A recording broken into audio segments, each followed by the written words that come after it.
అక్రమ కట్టడాలపై హైడ్రా ఉక్కుపాదం మోపుతోంది.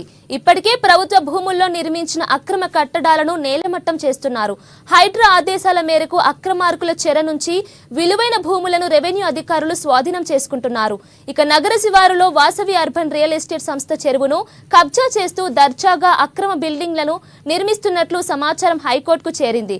ఇక నిజాంపేట్ కార్పొరేషన్ పరిధిలోని బాచ్పల్లి కోమటికుంట చెరువులో 2021 నుంచి వాసవి అర్బన్ కన్స్ట్రక్షన్ సంస్థ చెరువును FTL బఫర్ జోన్లను చెరబెట్టి 8-9 బ్లాక్ నిర్మాణం చేపట్టింది.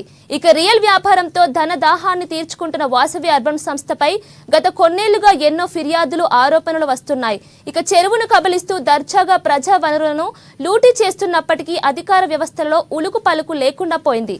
ఇక నిజాంపేట్ మున్సిపల్ కార్పొరేషన్ యంత్రాంగం, రెవెన్యూ, ఇరిగేషన్ అధికారులు వాసవి అర్బన్ కన్స్ట్రక్షన్ కంపెనీతో చేతులు కలిపి చెరువు కబ్జాకు పరోక్షంగా సహకరిస్తున్నట్లు స్థానికంగా ఆరోపణలు వినిపిస్తున్నాయి. ఇక వాసవి అర్బన్ కన్స్ట్రక్షన్ సంస్థపై చర్యలు తీసుకోవాలని, అక్రమ నిర్మాణం బ్లాక్లను కూల్చివేయాలని పలుమార్లు ఫిర్యాదులు వెళ్లాయి.